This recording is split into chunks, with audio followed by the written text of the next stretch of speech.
As you know, or may have inklings of, the family law system is harming our children. I believe if we don't take serious action, what is going on today will be perceived in the years to come as state-sanctioned child abuse. There's something seriously wrong with the courts, with Tusla, with experts, and above all with the in-camera rule. I've so many stories I could tell you today, Minister, if I had the time. Many of them are in this recently published book, Justice for Birth Mothers, The Fight Against Forced Separation in Modern Ireland.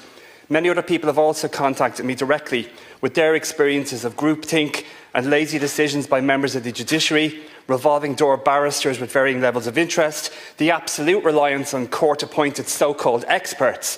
These stories make numerous allegations, but without scrutiny and transparency, they remain hearsay. Let's start with Tusla. We're all aware of the recently reported failures to protect children in their care, but in relation to family law courts where parental disputes arise, there's an equal failure by Tusla to provide the necessary supports and protections. The Justice for Birth Mothers book I referred to references Tusla 357 times. There are good, kind, conscientious people in the agency for sure, but it paints a picture of a collective and structural influence that is often malign. This story from Clara illustrates. Clara fled to Ireland after testifying against a dangerous criminal. Gardaí wrongfully arrested her on more than one occasion and removed her children 3 times, handing them to Tusla. In court, she proved that some of the most serious claims made against her were simply false. She said, "I proved in court that Tusla lied and swore in affidavits. Judges tell them to get the house in order, but nothing changes. They block children from speaking to verify the truth. Some lies are disgusting and easily disproven, but they keep them hidden. I do not know how these social workers sleep at night." We need a radical overhaul of Tusla. It's dysfunctional not because there are about 50,000 referrals when you take out multiple referrals for children, but because it's not organised properly and not resourced adequately. I hope the promised review will overhaul, but like others I fear it will be too little, too late. And then of course there are the court-appointed experts. Family law cases, to be clear about our nature, adversarial. Parents will lie. Some parents will weaponise their children. Parents will make true claims, serious claims, false claims. The reality is that despite policy efforts to encourage mediation, family court cases have increased in number. This means the system can be often overloaded with long delays, which has meant that expert reports are used more often, which can actually escalate conflict rather than resolve it. I refer to the 2024 review of the role of expert reports in the family law process from your department. It mentions how experts are commonly sourced through word of mouth, not through a formal panel.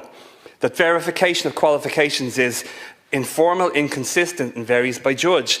And get this, Minister, challenges to expert recommendations were shown to occur in only 10 to 20% of cases, according to the judiciary interviews. That means 8 or 9 out of 10 times a so-called expert makes recommendations and they're not challenged in court. The review notes that every judge interviewed described expert reports as, quote unquote, extremely useful and central to the decision-making in private family law disputes. This makes these experts hugely powerful. Experts accused of making allegedly skewed decisions for money at the end of the day, and the judges must take the reports at face value. I think personal testimony is very powerful, so I'm going to take time to read a collection of stories about experiences. I got a message from a father who describes how his life changed in 2018 when his partner suddenly left with the 2 young daughters and accused him of emotional abuse. Despite no evidence, he spent months without contact and endured repeated allegations, Garda investigations and blocked access. Each time he was cleared, new claims emerged, leading to long gaps without seeing his children. When access resumed, the girls showed fear and distress, shaped by their mother. After years in court, he eventually secured shared custody, but his relationship with his youngest remained strained. He highlights the severe harm caused by this, what he describes as deliberate alienation, and calls for better awareness amongst professionals. Another man sharing his story moved to Ireland and remained an involved father, but after his arrival, his contact with his son was steadily reduced. A single, very positive visit from his perspective later became the basis for removing all access with no specialist evaluation. Years of proceedings ultimately left him with no meaningful relationship with his child, dependent entirely on the child initiating contact, a very young child, something unlikely without external support. So to be clear, men do suffer in this system, and it's important to note that. But as the other stories will show, the balance is massively, massively skewed against women. Some more passages from the Birth Mothers book. Amy's troubles began when she reported to Gardaí that her children were being sexually abused by their father. A court expert was appointed who wrote a report recommending the children be handed to the father. He accused Amy of parental alienation and recommended she have no access to the children at all. She said, I went into it very naively, thinking the court would hear what I had to say, and the assessor, and what my children had to say. The opposite happened. The court expert told me he was a psychotherapist. He gave himself a number of different professional titles. He ignored the sexual abuse and the domestic violence. He recommended that custody be removed from me and given to the father, the man my children named as their abuser. Supervised access was run by a for-profit business charging more than €200 a week. If I could not pay, visits were cancelled. He came to every court case and charged for each appearance. I've paid him around €12,000. I do not know what he received from my ex-husband.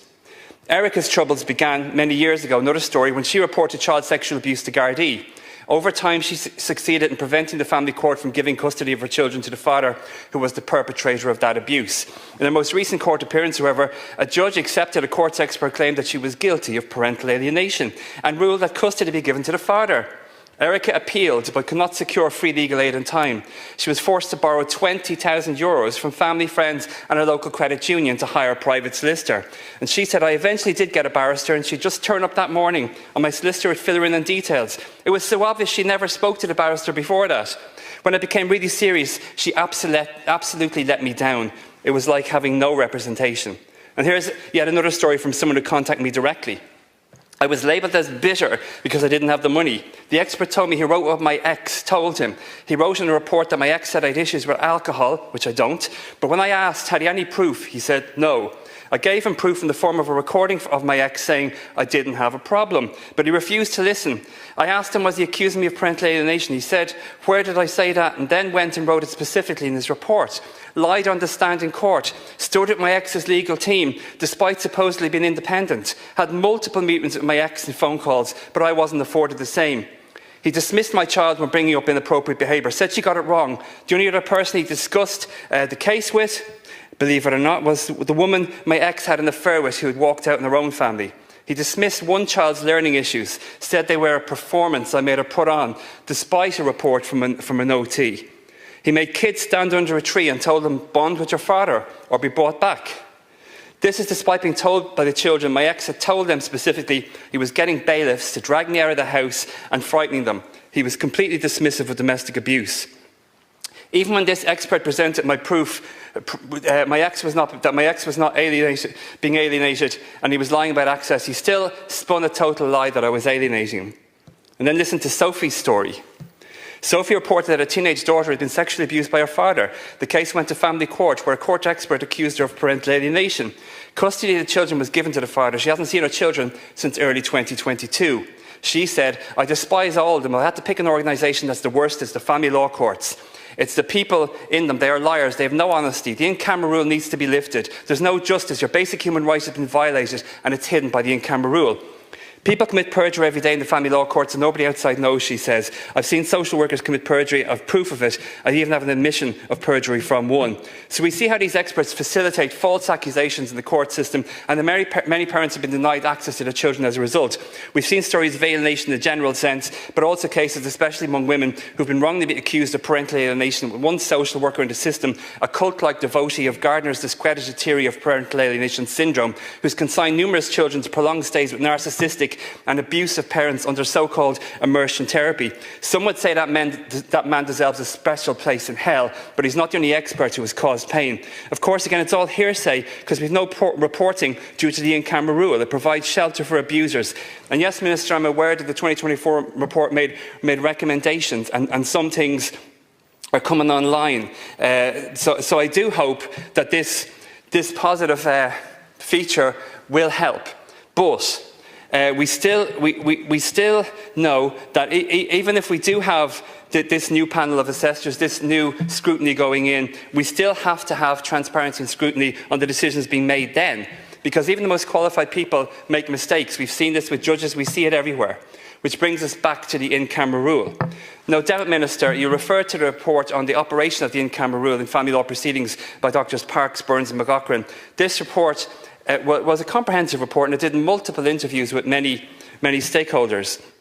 It found that the in-camera rule is inconsistently understood and applied in Ireland. The report emphasised that while privacy is essential, the rule creates, and I quote, a striking absence of public knowledge about what happens in family courts. This lack of transparency undermines public confidence. The report stated that the current operation of the in-camera rule is, and again I quote, an impingement on young people's lives, especially when it prevents appropriate information sharing with those supporting the child. Now, as I understand it, there are steps to address this specific area, but in general terms, very few of the recommendations of this long-delayed review have been implemented in full or even partially. We've no new primary legislation, no automatic access to redacted orders for certain professionals, such as foster carers, schools and support services. This requires legislation to be implemented. There's also no statutory right for parties to request transcripts. So, Minister, this slow and piecemeal progress, and I have to give, I suppose, you credit for speeding it up a bit. This slow progress ironically now presents us with an opportunity, because despite all the evidence, and I find this incredulous to be quite honest, one of the conclusions of the in-camera report was to suggest that family law proceedings should basically continue to be held in private. There is a kind of a halfway house suggested, but it's not the abolition of the in-camera rule. So I believe, and as would you, Minister, that if new evidence comes to light, conclusions must change. And my understanding is that the evidence from across the water is overwhelming. The English-Welsh legal system, they recently had a sea change in how the family courts are reported on. They set up pilot studies that removed the in-camera rule, that allowed accredited journalists and legal bloggers to report on family law proceedings, of course, subject to strict anonymity protections. This system has been found to work with ongoing protection of anonymity, and as a result, it has now been rolled out extensively, including a pilot in Northern Ireland. The open reporting provisions in this system, which is one of the closest ones to our legal system, means that there is a presumption that a transparency order protecting the anonymity of children and their families is granted, unless there is a legitimate reason not to. It's totally different. Assume you can report on stuff, assume the names are going to be protected, have trust in the journalists. I know you're talking about having a regulated, kind of accredited journalist system, but any journalist who meets the criteria should be able to report. If not, there are prosecutions, and I think you have to assume the right to report first and foremost in a democracy. The president of the family division in England, the retired Judge Sir Andrew McFarlane, said about the system over there now, and I quote, "The establishment of the open reporting provisions in all family courts in England and Wales is a watershed moment for family justice." He also said, "There have been no known breaches of anonymity of children, and the aims of the pilot to increase public understanding and awareness of the family court are being realised." My understanding is there's 23 court areas in Ireland at the district level, with those districts being subdivided into the eight circuit court regions. Surely, Minister, here in Ireland, we could pilot a scheme that could be initially rolled out in several of these areas. And I do hope that the reason the recommendations like this haven't been made is because of fear of backlash from the judiciary.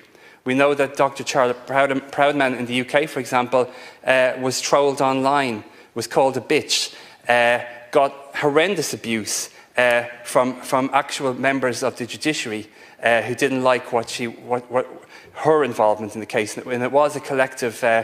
It was a collective effort by a load of people in the UK, but she comes over here regularly, and she's a keen advocate for the in-camera rule to be removed. She got dogs abuse, and I think it's highly unfair. I believe our judiciary are more civilised. I believe that people are in favour of transparency. So let's bring in that transparency, pilot it and fix any errors as they arise. Because the time for secrecy has ended. The time for meaningful action, Minister, is now. It's time to do the right thing, to shine a light in the system. And remember, we're trying to put the best interests of the children first.